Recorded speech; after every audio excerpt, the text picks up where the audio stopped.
миграција која што често пати е потценета, овде велам во смисол на улогата на културните, социјалните и врските во заедницата во однос на донесувањето на одлуки за миграција и престој во татковината.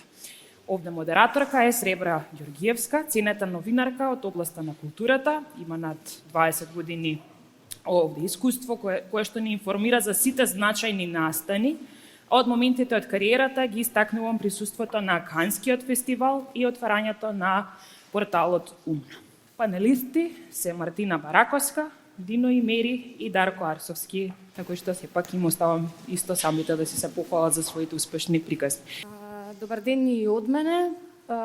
Сакам да ја споделам мојата чест што сум денес со вас и особено што ќе можам во наредиве 45 на минути да поразговарам со овие прекрасни млади луѓе кои што прават промена во нашето општество. Нема премногу да должам за да објаснувам зошто тие се избрани овде, затоа се и амбасадори како дел од овој проект.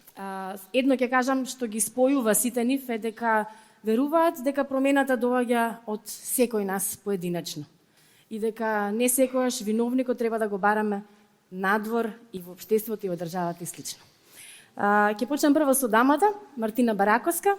Таа е музичар, магистар по џез тапани. Иако многу млада, веќе е многу успешна во тоа што го работи. На 17 години ја добила наградата за млад музичар на фестивалот Тк-Так, најдобар тапанар, се извинувам, во Кавадарци, и тоа е еден вид почеток за незините успешни проекти. Таа е доста активна на музичката сцена, во моментов е дел од бендот Фенг Шуи, така. Има голема желба да го пренесува своето знаење, со тоа што еден сегмент од незината биографија мене особено ми се допадна и сакам да ја издвојам. Мартина работи со млади деца кои што учат да свират тапан и од 16 во моментот нејзини ученици, таа има 12 девојчиња и 4 момчиња. Така.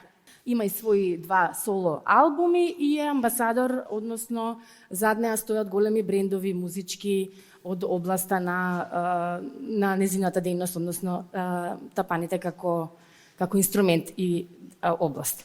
Мартина, ти благодарам што си со нас денес. Добре дојде. Благодарам на поканата, благодарам на прекрасното представување. Ти благодарам и тебе. Дино Имери е една професорка го нарече, музиколог го нарече, запаметете го ова име, и неговото име е запишано со златни букви. Францускиот ОПС магазин го нарече волшебникот на пијаното. Тој е еден од нашите најреномирани македонски пијанисти и педагози во моментот.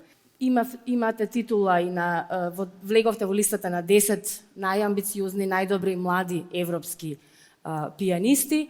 Дино настапува низ цела Европа во последните неколку години, а особено го издвојува и делот на, тоа ми е интересно што ве спојува и со Мартина, педагошкиот сегмент од вашата кариера и вашата личност, кој што е особено важен кога станува збор за темите што денес ги третираме, дека во младите така можеме да придонесеме и да влијаеме. Дино, добре дојде и за тебе. Добро ве најдов. Чест и задоволство ми е да сум тука со ваква екипа, прекрасни и со вакви прекрасни млади луѓе. Да додадам само дека Дино модератор се ради. Благодарам. Дино исто е добитник на наградата на хуманитарната награда Мајка Тереза и е професор на Факултетот за музичка уметност при УКИМ. Нашиот трет гостин е Дарко Арсовски Петровски. Тој е екологист, велосипедист и голем поборник за воведување за што поактивно возење велосипед во градски средини, односно како наше основно превозно средство. Дарко е човек кој што исто така верува дека само од себе може да се тргне за да се стигне до една повисока цел и многу малку работи може да го разочараат во неговата мисија. Инаку, вие општествената недоверба, летаргијата во општеството, се 2-3 работи кои што ги издвоивте и во промотивното видео кои што ви сметаат, меѓутоа секојдневно обкружувајќи се со позитивни луѓе и со позитивна мисла се борите против овие, за жал, помалку и пандемични особини во нашето општество. Иако од 2011 година Дарко се занимава со област која што нема никаква директна врска со неговиот активизам, вие сте проект менаџер, значи работите во една друга област и на некој интересен начин правите баланс помеѓу како се нарекува хоризонталната хиерархија во активизмот и од друга страна овде каде што треба да сте лидер и да водите. Тоа верувам дека не е едноставна работа за да се најде како баланс.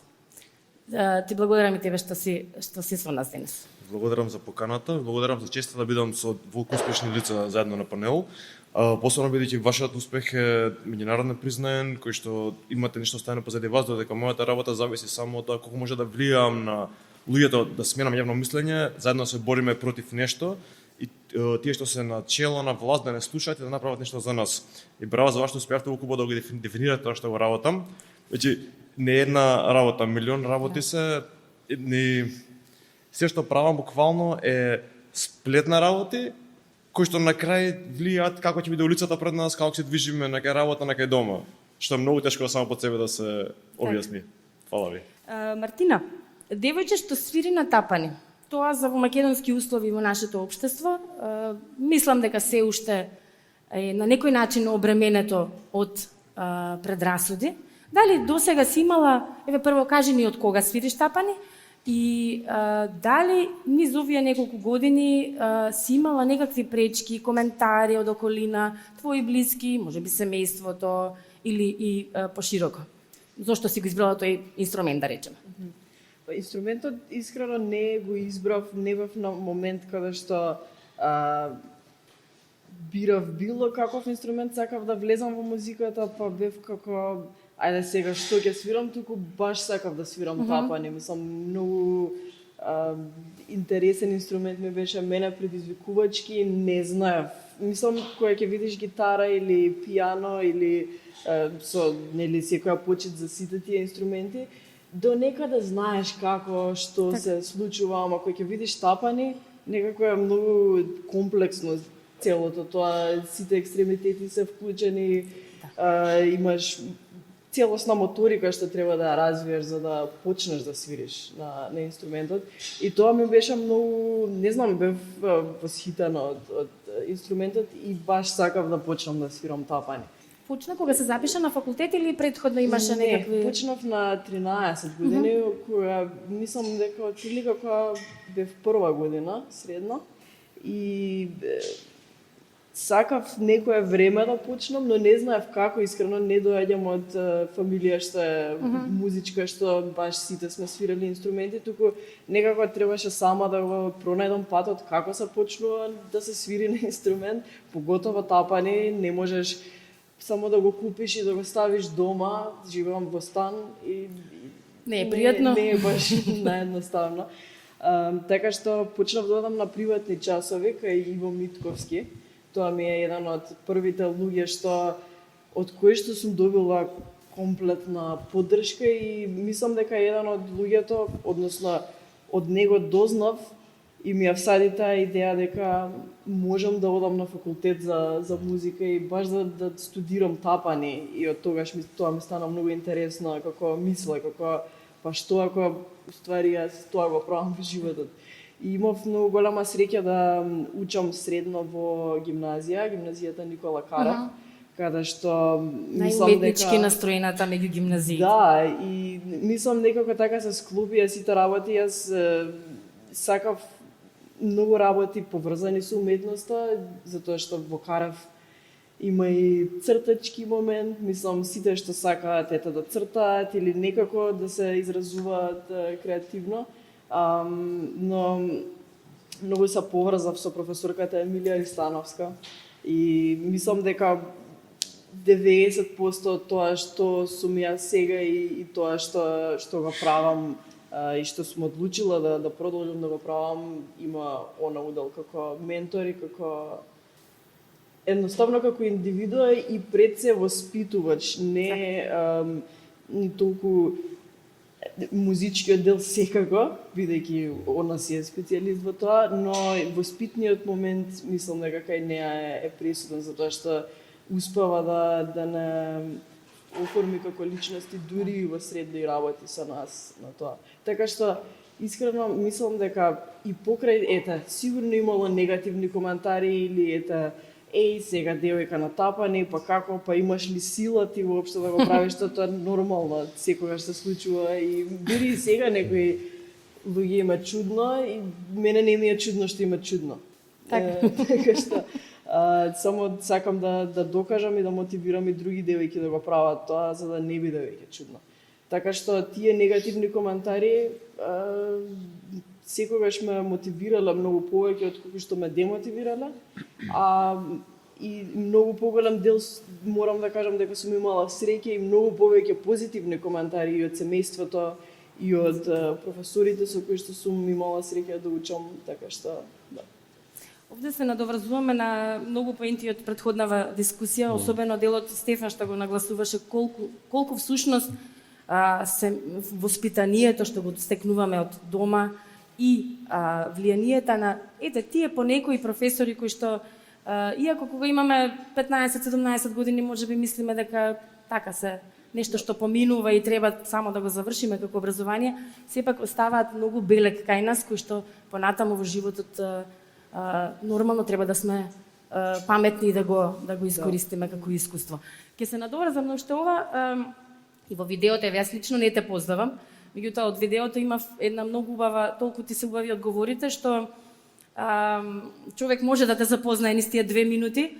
Самата ти велиш, јас не сакам да ми е здодевно и се трудам, се борам против моментот да ми е здодевно, учејќи постојано нешто ново. Може би и така тргнала таа идеја за тапаните, да не биде вообичаено, да не биде тоа што го прават 90% од останатите. Да, дефинитивно. Мислам, сакам предизвик и инструментот и ден денеска ми е предизвик и пробувам да учам работи што не ги знам на инструментот и така мислам дека тоа ни прави да сакаме да сме подобри секој ден и да се споредуваме со самите себе многу повеќе од колку да се споредуваме со други луѓе или околината околу нас. Односно, убаво е да се споредуваме за перспектива, но не да се надпреваруваме. Надпреварата сепак со себе. Да, надпреварата со себе. Тоа е многу важно, посебно за младите. Да.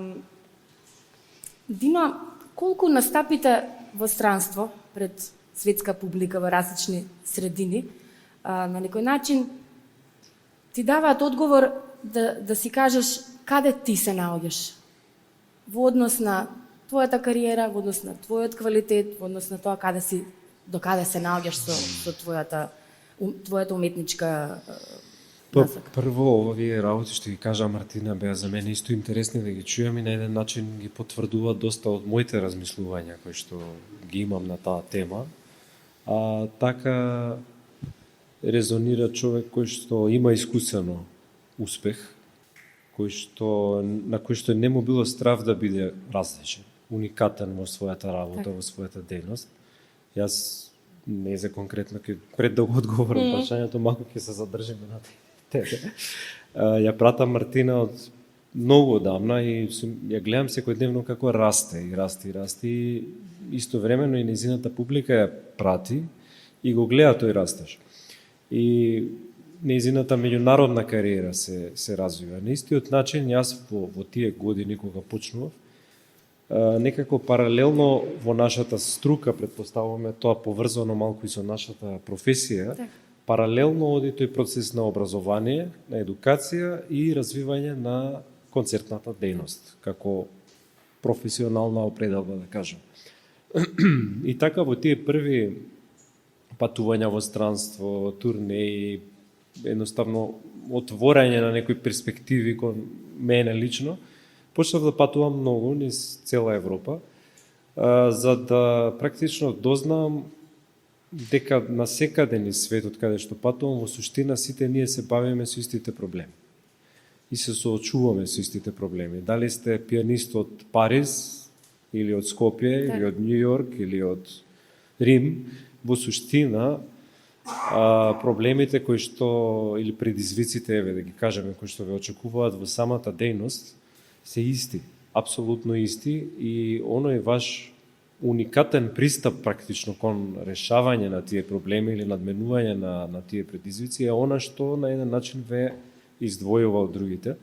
Така што тие мои први концерти надвор од Македонија, успеси, турнеи, надпревари и така натаму, повеќе беа некоја врста на потврда колку всушност ние луѓето сме повеќе слични од колку различни во многу аспекти. Значи тоа го видов на многу различни начини.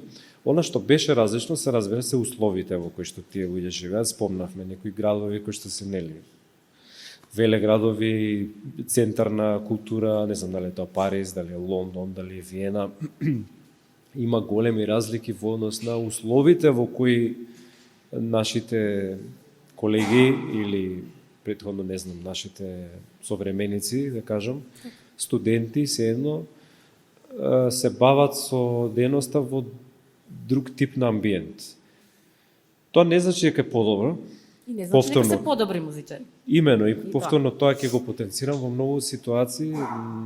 Тоа што сме немале тука доста работа и сме морале да компензираме, да импровизираме, точно тоа и довело до некои креативни решенија до кои што не би дошле ако ги имаме тие совршени услови, да кажем. Така што тој првобитен шок, иницијален шок кој што го доживеав на тие први заминувања надвор, беа во таа насока. И подоцна сватив дека навистина не е толку важно каде ќе бидете, туку како ќе бидете, што ќе правите со себе. Колегата многу добро кажа, вие се занимавате меѓународно, меѓутоа јас локално, меѓутоа не би рекол дека нашето е позначајно од неговото. Напротив, мислам дека секогаш треба да се трне од пред себе за да човек може да практично да најде нешто ново. И тоа да го расшири, и тоа да го на еден начин и него нели еманципира како успешна личност. Јас мислам дека еве конкретно за вас музичарите треба да се смета за успех секој еден нов гледач во сала што ќе го донесете. Апсолутно. Млад човек и слично.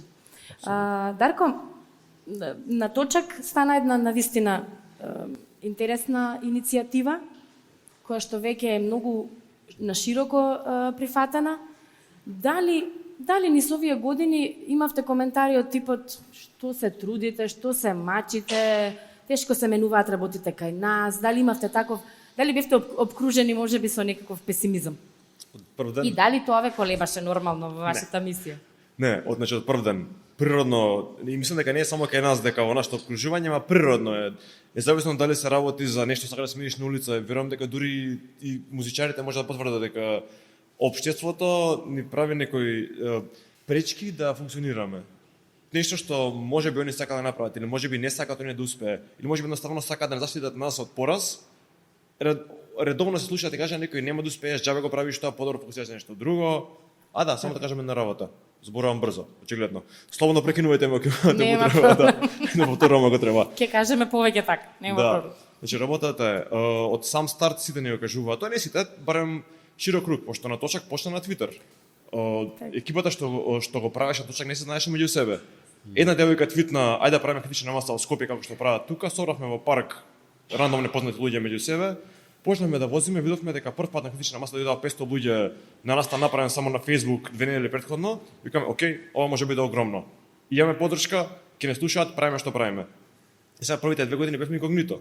Не сакаме да не знаат кои сме, бидејќи сепак движење обично се поврзува кај нас со политика, политички партии. Да не ви се умешат. Да, и баш тоа, тоа работата ако еднаш кога не обојат, после тоа нема излегување од таа рамка. И да, работата беше тие што кажува, всушност беа не само тие што не веруваа во нас, туку тие што сакаат да не заштитат. И сега беше наше да балансираме дали сакаме да го правиме тоа или не.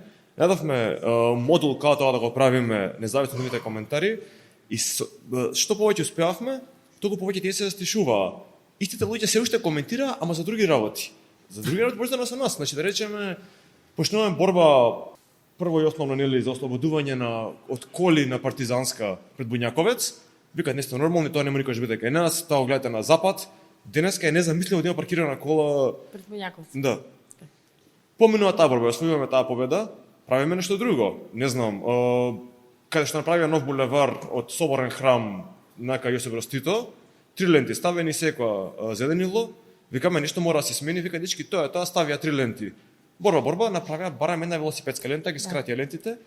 И сега кога ги набројуваме работите, сваќам дека пошто искрено ви кажам дека не ги текна работите колку многу ги направивме, ама секогаш има некој што се буни против нас, независно дали е тоа внатре во градот, дали е тоа јавноста.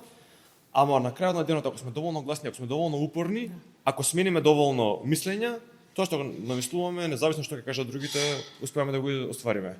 Дали со тек на време како реагиравте на одредени проблеми, се боравте за одредени работи, патеки и слично, добивавте подобра соработка од градските власти, да речеме? Да, и тоа. Дали таа комуникација станува подобра и ве прифаќаат веќе како сериозен партнер во целото? Па, искрено, може да кажам дека тоа е еден од нашите најголеми успеси, тоа што беше неочекувано.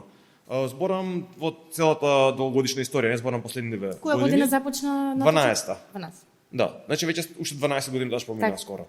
Значи на почетокот, пошто една власт, друга власт тогаш, градоначалникот тогаш Коста Трајановски дојде повторно на власт. Ние, иако година дена претходно протестиравме, нели, дигавме джева за нешто, пристапивме со честитка, честито вашата победа и Сега да понудуваме работиме. помош. Да, ако сакате тука сме за вас да соработуваме. Не викна на состанок, рековме про боно ќе ви сработиме, сите патеки низ град ќе ги обележиме ние, каде има дупка, каде има бандера, каде има што и да е. Огромен документ му го предадовме. Они направи математика колку милиони евра ќе кошта тоа. Беше споредено со тоа што го прави булеварот пред American College, четвртина од него е колку цело Скопје да биде со водски патеки. Значи цело тоа. И тука сватија дека имаат огромна поддршка од нас, помош, ама рековме нема да добиете јавна поддршка тоа што го правите, туку добиете критика ако не го правите како што го бараме ние.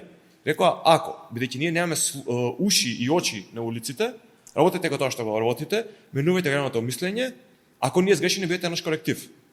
И тоа го правевме. Една власт, втора власт, за жал моментално не може да се пофалиме истата работа. Да, со одредени општини имаме комуникација, ама за жал градот сам по себе не беше како што беше претходните. Така.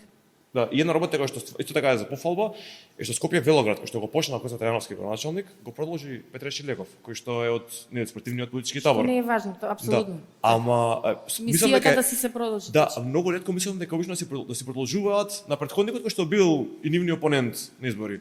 Така да мислам дека кога јавноста влијае на нешто, градоначалниците го прават како знаат и умеат тоа.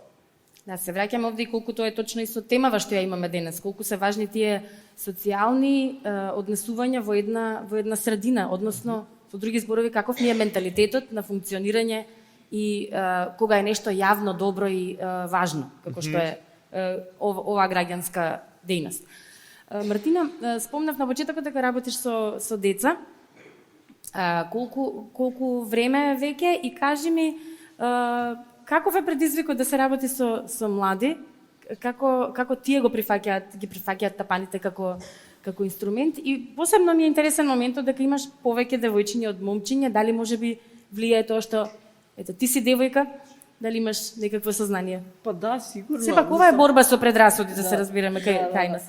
Прво морам да многу сакам да пофалам неговата работа. Мислам огромна почит имам за тоа што го прават. Јас како секојдневен велосипедист и сегде одам со точак, така што многу голема почит имам за тоа што се борите за сите нас. Ако може да се убацам, обострана е и дури памтам дека пред многу години имаш пишано еднаш кај ти. Да, пред многу години. Пред многу години, да, затоа што имав не сообраќајен случај со такси нормално, каде што возат стотка во дополнително десно и апсолутно не приметуваат велосипедисти ниту пешаци, така што да. Може кажам уште нешто само? Да. Бидејќи тоаш ни пиша, тоа беше твојот почеток на метеорскиот рад што го имаше после тоа, че буквално ни се појави на радар, мене лично барем, и од тоаш, барем во моји очи, се таблира во скопска екипа. Да. Значи човек кој што иде во МКЦ, кој што свири во скопски бендови, урбан човек плюс вози точак. И во моји очи, ај на тие околу нас кажуваме Мартина е на точак. Иако не е наш соработник, е еден од нас. Поддржувач, така. Да се навратам, дефинитивно мислам, јас своето школо си го оформив и некако и користејќи го мојот Инстаграм профил, имав како некој отворен повик за луѓе што сакаат да учат тапани, без никакво ограничување на годините. Значи сум имала и постари од мене луѓе што од секогаш имале желба да учат тапани, да посегнат по инструментот и сум сакала да ги охрабрам да го направат. Тоа и се уште го правам тоа. А исто така и најмали што можат, мислам, најмалото девојче што го имав, сега веќе 2 години доаѓа кај мене, ама почна на незини 5 години. Мислам, тоа е премало. И мислам, имаше преголема желба, она беше решена дека ќе свири тапани, знаеше која прва песна ќе учи уште на првиот час, да. И сега така се чувствувам како да ја пораснав на некој начин, затоа што сега има 7 години, се е јасно, свириме секогаш. Така, не знам, многу интересни моменти споделувам со децата. Сега во моментов имам од 6 до 18 години. Тоа е старосната група. И сите се различни, искрено немам еден пристап кон сите. Дефинитивно кон помалите пробувам да биде низ игра, да не биде критички настроено, да не биде толку сериозно, а пак да биде сериозно, пак да го научат. Јас сум, мислам, многу сум амбициозна со сите мои ученици. Но кон сите гледам дека сите се различни и сакам со сите да имам и пријателски однос, ама и на некој начин тој некој си во наводници авторитет кој што би требало да го имаш како и одговорност како воспитувач, пак се гледам и како таква и како некој што ги учи да свират инструмент и ги образува и културно ги издигнува на некој начин. Искрено пред да почнам со мојата школа, почнав со предавања кога бев 4-та година факултет и почнав да предавам во Music House. И тоа беше приватното музичко училиште каде што јас учев додека бев во средно, што е некако многу убав затворен круг. Да. Мислам, таму се затвори кругот. И подоцна сватив дека би сакала да го направам јас во нешто поголемо и да го правам самостојно. И така почнав. Тоа што фактот што имам повеќе девојчиња, дефинитивно мислам дека се охрабрува девојчињата да доаѓаат кај мене затоа што сум и јас девојка и некако не им е толку чудно најверојатно. Не има чуден моментот дека сакаат да свират тапани. Не дека има проблем машки учител или женски учител. Туку чисто моментот јас кога одев на приватни часови, јас бев единственото девојче на часовите, мислам, не дека тоа беше проблем, ама беше чудно. Да, добро, свирам и јас тапани, пробувам, не знам дали ќе успеам, ама мислам сите некако така многу повеќе те приметуваат, би кажала, кога си еден меѓу нешто што е поочекувано. Така што, не знам, ми било предизвик, ама сега се радувам што не е така, што можат да си се видат вака меѓу себе и да кажат, не сум сам. Да, и тоа е многу големо влијание. Мислам, баш треба да си многу свесна и горда со тој момент. И мислам дека сите работи во суштина ги учиме преку добар пример. Да. Затоа веројатно и ситуацијата со девојчињата. Имам едно прашање до сите вас. Колку во контекст на темата што ја разговараме, колку вашите релации, да речеме, во вашите семејства, со вашите друштва, со вашата социјална средина, колку начинот на кој што живеете ви е на некој начин одредница да одлучите да останете овде? Дали тие врски ви се многу важни и силни за да не го направите чекорот и да заминете во странство? Зборувам на како некоја подолгорочна одлука. Дека мене гледаат сите. Дино потекнува од музичко семејство со голема традиција. Што е она што суштински и вашето прашање на еден начин поставува и други подпрашања внатре. Што е она што му е потребно на еден млад човек, реално, во својот живот, да може да го реализира. Или барем да има перспектива дека еден ден ќе може да го изреализира, секако пред се образованието, потоа начинот на живот кој што го спомнавте, семејството, пријателите. Јас, говорејќи од мојот собствен пример, имав можност да се стекнам со врвно образование дома. Студирав во класата на професор Борис Романов, еминентен педагог, потоа магистрирав во класата на професор Симон Трпчевски. Значи, тоа се две имиња кои што на јавноста и се повеќе од познати и практично тој е еден сублимат на знаење во комбинација со мојата собствена работа и природни предиспозиции, беа сосема доволен за мене мотиватор да на еден начин останам тука и да да се образувам тука. Секако дека е клучно да имате поддршка од вашите најблиски, од луѓето кои што практично го делите секојдневието, бидејќи ете и Мартина ги спомна фигурите на професорите колку се значени во даден момент да ви пристапат човечки. Така. Што на вас како човек ви е потребно. Тоа е суштинска важност и не може да не влијае. Мислам, јас и како човек сум таков. Си го сакам домот, си ги сакам луѓето, си го сакам семејството. И голем дел од работите кои што ние ги имаме во Македонија, јас ги сакам. И сум обзервирал дека ги немам на други места. Има многу такви работи за кои што за жал не сме свесни и некако и самите себе си се газиме. Што е она што се промени во текот на овие, да речеме, 15 на години како сум јас на домашна и меѓународна сцена, е политизацијата на општеството, кое што за жал навлезе во секоја пора од живењето.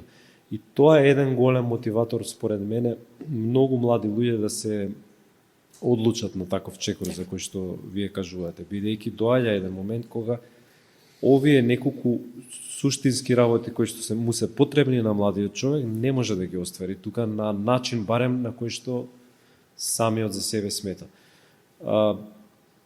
Не знам, во мојот случај имав среќа и беше друг склоп на околности, може да се каже, и одлучив да останам тука. За мене секако пресудна улога имаше, нормално и ова што го кажувате, состојбите дома, состојбите со луѓето кои што ми значат, пријателите и сето тоа, и начинот на живот. Бидејќи култура е многу широк поим, и тоа што Дарко го кажува е култура, начин на живот, начин на гледање на светот, начин на менување на светот. Ова се многу конкретни примери кои што во нашето секојдневие, значи промена на де факто на самиот град, буквално, како е организиран, како го газиме, како го возиме, како се чувствуваме. Тоа е една многу директен импакт. Е тој начин, таа култура различна на она што сме навикнати, тивко сме го прифатиле дека нема да се промени никогаш. Еве и суштински пример е и ова со Мартина, со нејзиното веќе е убаво едно движење кое што се случува, кое што во нејзино време, нејзините почетоци и така. Слично е со мене, јас се бавам со класична музика. Музика која што е уметничка музика, во смисла не е комерцијална, не е толку широко достапна. А еве и мојата работа на некој начин се, како да кажам, приметува и станува, можеби, добива поголема видливост и видливост влијание. И влијанието врз младите на еден начин во многу наврати ми се покажува и тоа е еден голем комплимент за она што ние го работиме реално. Мартина? Да, па јас на претходниот панел спомна за некоја мото или за некоја поговорка која што ни останала. Ајде, морам да спомнам и мислам дека е главен дел тоа како појдовна точка за културата во Македонија би била, доколку сакаме да смениме нешто, би требало да почнеме од самите себе. Тоа важи и за овој момент сега што го збориме, но мислам дека за се што би сакале или некој што би сакал нешто да смени, треба да тргне од самиот себе. дали тоа да би било да има повеќе велосипедски патеки или да биде да има повеќе било какви концерти од областа на културата, би требало да размислиме како ние може да придонесеме и како ние може да го смениме или да го направиме подостапно до луѓето да видат дека е убаво да се оди на концерти или да се вози точак. Конкретно за културата исто би кажала дека во едно општество културата е многу важна и луѓето да се издигнуваат културно. И потоа мислам и да одат на представи, и да гледаат филмови, и да слушаат музика, и да одат на концерти нормално. Затоа што во културата и од културата се учат сите позитивни вредности кои што еден човек може да ги носи. Без разлика со каква професија се занимава. Тоа е духовната храна. Дарко, што тебе те задржува дома? Па, кој што кажете, дали фамилијата ме задржува дома. Значи, љубовта кон фамилијата ми е бескрајна. Почитате дека имам две презимиња, второто презиме е дадено од мојата жена. И јас многу сакам да изјадна фамилија, многу ги ценам. Со нив последниве години колку што сме заедно со незе, ми влијаеле можеби исто колку што преходно влијаеле моите. Кој идеме на село кај незе, кој правиме ајвар, свињокол, што иде. Работи кои што сум ги немал преходно со моето семејство, моето тогашно семејство. Сакам моите деца. Си открил нови работи така. Да, значи работи кои што се дел наша култура, дел нашето секојдневие, можеби кои што јас немам како да ги допрам. Сакам моите деца да знаат од кај потекнуваат, дека не се само арсовски, дека немаат само дедо Мики и баба Ноне, туку дека имаат и Владко и Калинка. Да знаат дека не завршат туку приказната. Се враќаме на воспитувањето и колку се важни тие вредности. Да, се што ни всадиле. Се што работиме. Моите родители, имам за жал, тоа што го зборам јас не е апликативно за сите. Јас живеев во семејство како што живеев, секој нас има своја приказна. Така. Ми всадиле некои вредности кои што мене ми значат и кои што сакам да им вратам со добро на нив. Мојата милена баба Роза викаше сега ти менувам тебе пелени јас, за не може ти мене не пенуваш пелени.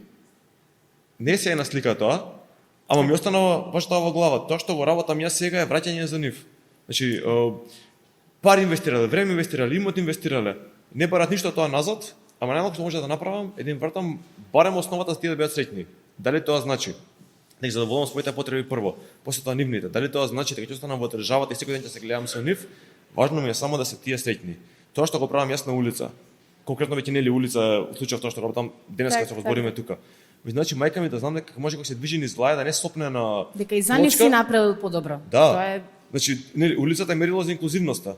Гледаме на улица колку луѓе идат во колички, колку стари лица може да се движат, колку луѓе паѓаат на дигнати бехатонки и кршат колена. Значи, тоа што го правам тука го правам нели маслова пирамида. Дното е припаѓањето, е семејството и за себе си и за нив. Не би сакал никој да заминам баш бидејќи сакам они да бидат ситни дека тоа што го правам е тука за да остат внуци, семејства, да можам да ги чувам во стари години, ама сигурен сум дека тие ќе бидат ситни со што и да направам јас. Тоа ми е важно. сигурно сум и јас. Дали можеби некој има некакво прашање, сака да или нешто да искоментира? Немаме, добро. Имам уште едно прашање. Дали може да се сетите на некаков, можеби, неуспех од тоа до сега што сте го работеле во вашите дејности, кое што може да се каже дека ве поттикнало да направите чекор напред во тоа што го работите? Тешко прашање. Обично велиме учиме од грешките. Не, успехот не носи никакви лекции во суштина. Така. Успехот е дури може да се каже најмалку интересен за сите нас. Да.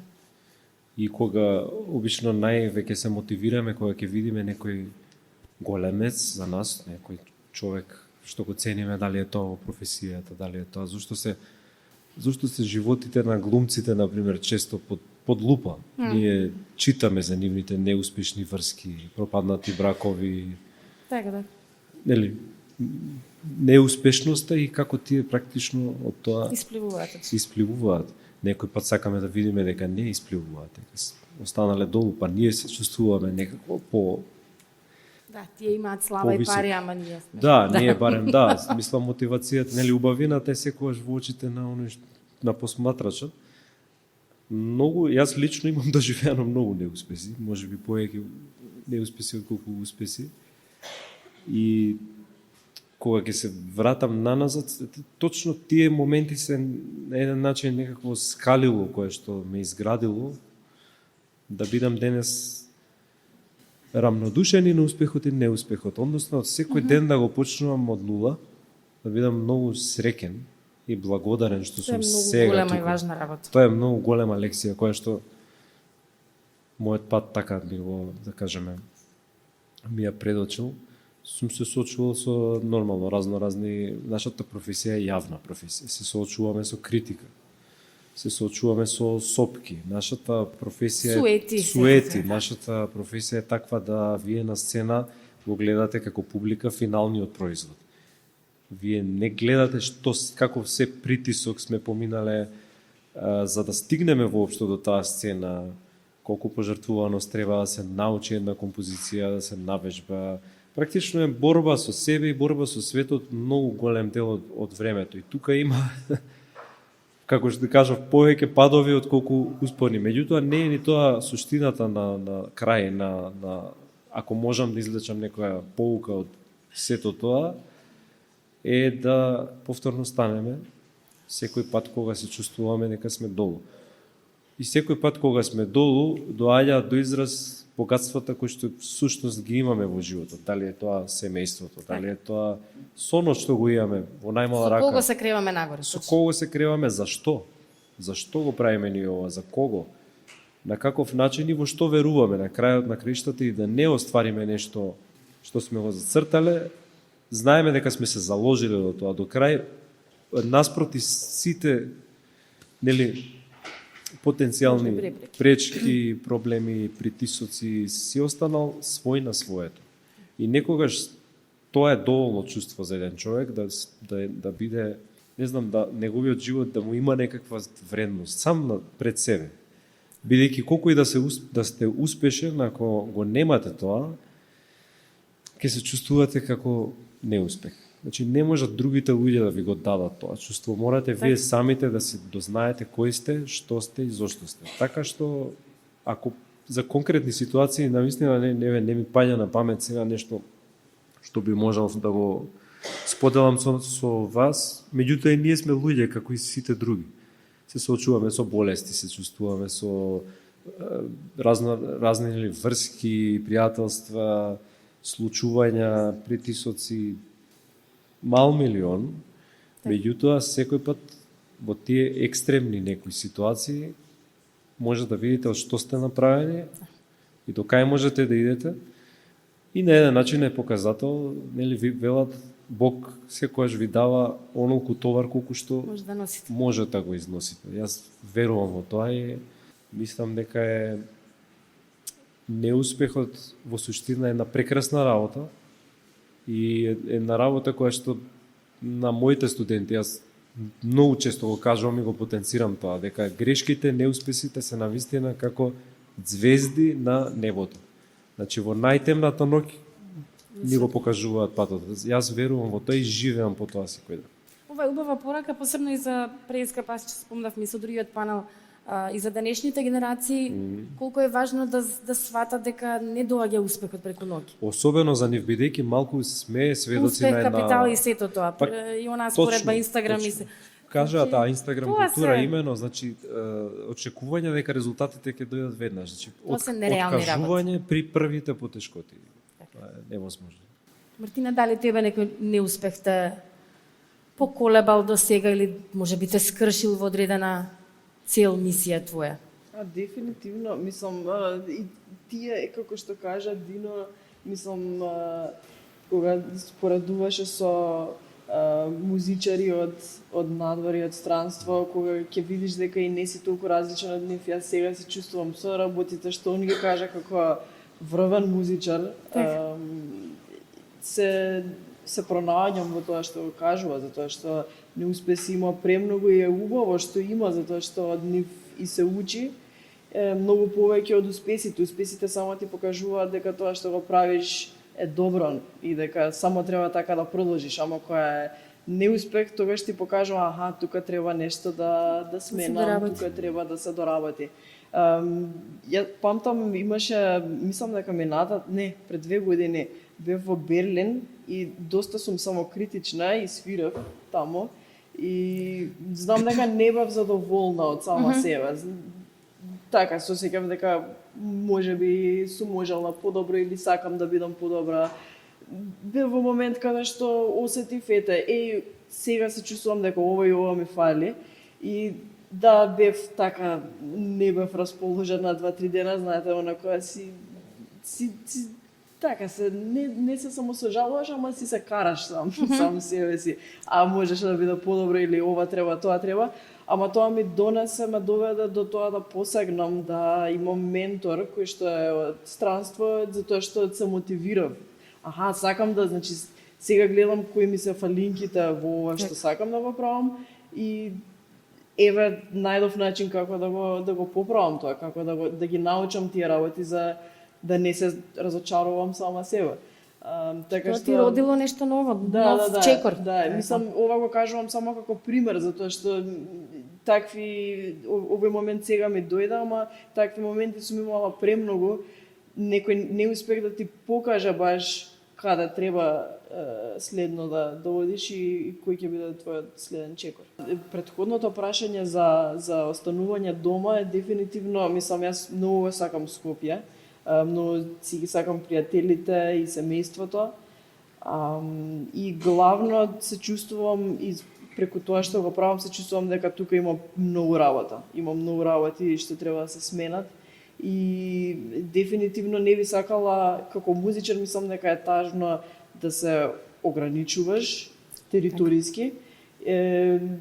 Повеќе го гледам тоа како, мислам, работиме и тука, затоа што тука можеме директно да влијаме, но убаво е кога и кога шетаме и кога интернационално соработуваме со секој што можеме и со сите шанси што ни се. Денес бараме едноставно да се поврзуваме, тоа е многу голема привилегија.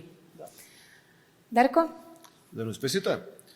Живака се. Дали некој одбивање еве да се направи патека или нешто те скршило, те повредило?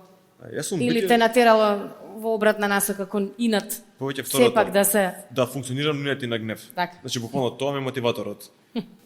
Пак имам сеќа што имам со мене пријатели кои се доволно самосвесни и ми влијаат на мене позитивно, да знаат што правиме сега, што е паметно. Кога јас идам со глава од зид, викаат чекај, идеме со поинаков пристап, да добро работам во тим. И имам сеќа да сум работел во многу квалитетни тимови, за да можам да имам добиено знаење како треба да правам јас. И во моментите кога сум гневен или што и да сум, имам можност да правам перспектива, да идам неколку чекори назад од себе си, да се видам што правам сега, каде сакам да стигнам и кога сакам тоа да го сменам. И тоа додека зборам во во процесот на работите. Така. Ако видам дека дошло пораз до нешто што не ми се допаѓа, окей, идеме дале. За жал, сум досаден човек, пошто не славам успеси, не тажам за порази многу. Кратко ми трае процесот, идам со тоа валја персијанското "Јова ќе помине", дистушал пес. Учам што сгрешив, не трошам многу време на ситуацијата моментална, гледам како да направам тоа буднина подобро. Ама тоа за жал што мојата работа е таква. Јас немам само една шанса, еден настап, кој што викаше Еминем. Да. Има второ вид, има пак да се направи нешто ново. Ама само се да кажам анекдота, која што баш со Емилија од Карев. Пошто јас сум таму, да. Да. А мене сум очигледно уметнички настроен и тоа она го примети. И со незе не се мирисавме. Значи, ама ете што добар ментор она. Пошто ме виде кој сум што сум. Тоа носев мајца црна со Корн, метал бенд нели од 90-те, кој што Корн се пишува обратно. Да. И кој, оно ми каже мене Којан, нели бугарски или руски. И ме знаеше. Музичко не сакаш, дури може да те бива, не може да не те бива, да инвестирам у тебе ќе треба многу време за да се покажеш. Си имаме разбирачка, доволно паметни си да знаеш што сакаш. Не ми омета на час, не ми го ремети предавањето, прави го тоа што го сакаш. Седи и кјути. Или бегај часови. Ама битно има еден кој што вреди да се вложи во него, кој што ќе има како се прави влогот, ти прави си го твоето, you do you. И тоа устари ми влијаше после тоа за кога стварно работата зариба, трета година, што мислам дека прва, втора само ни предаваше, ако не се лажам. Или сите години предаде. Мене не ми предаваше. Не ти предаваше тебе? Да, мислам со неа бевме само воншколските активности што се. Да, хори. Да, нешто само шелков ми беше. После тоа, трета година, кога беше биологија, ти остава на полагање, математика, зарибува работата, и си кажеш, окей, што е важно? И тука скористи тоа што ми го кажа она. Значи, седнав со професор од математика, така професоре, јас сум човек што поѓа сака етика, философија, економија, значи Тоа ме Се интересира. обиде да му објасниш така. Да. Таа приказна. Не, има човек кој имаше разбирање, мислам буквално беше од тие професори кои што знае да процени што како се случува. Исто приказна. Не ви сметам часови, дури слободно ставите на полагање. Летото е пред нас, има доволно време за све да се направи во животот. Сакам да имам тука петки, биологија да поминам барем со двојка. Те разбрав. Дојде време на полагање, не остави 3 деца од генерација, може поише може бевме. Седевме после тоа со симе доле, ракијичка, салатка, си јадевме со професорот заедно. Научив човечки однос како да имам со луѓето понатаму, за сите останати професори после тоа да знам бидејќи нашите ментори, Така. може би имале само една реченица да ни кажат, ни влијаат за се понатаму што правиме. Професорите понатаму знаев со нив како се поврзам на страна академски, Ама си учел едукативно. човечки релации и тоа Тоа. ти се нашло понатаму во твојата работа и ви како проектен менаџер ти водиш Апсолутно. тим и слично. Да. Ете овде пак ќе се надоврзаме на вистина професорите се многу важни, иако преска имавме мало колебање дека Да. колку образованието е важно. Ама тоа формално Сепак образование се е тоа неформално. точно. Може би не знам која е Марија Калас денеска, ама знам како да представам на професорите. Така. Значи, Од секого формално и може, неформално така. образование од еден ментор може да се добие. Јас многу ви благодарам на сите тројца што бевте наши гости денес. Ви благодарам и вам, ценета публику, и се надевам дека ви бевме интересни и дека посебно кај младите дека предизвикавме некакви размислувања. Може ги потикнавме нешто да направат одреден чекор за кој сте се мислеле подолго време. Вам ви посакувам добро здравје, уште многу енергија, ентузијазам да се обидувате и да се борите иднината да останува дома. Ви благодарам што имаш. Благодарам. Фала ви на вас.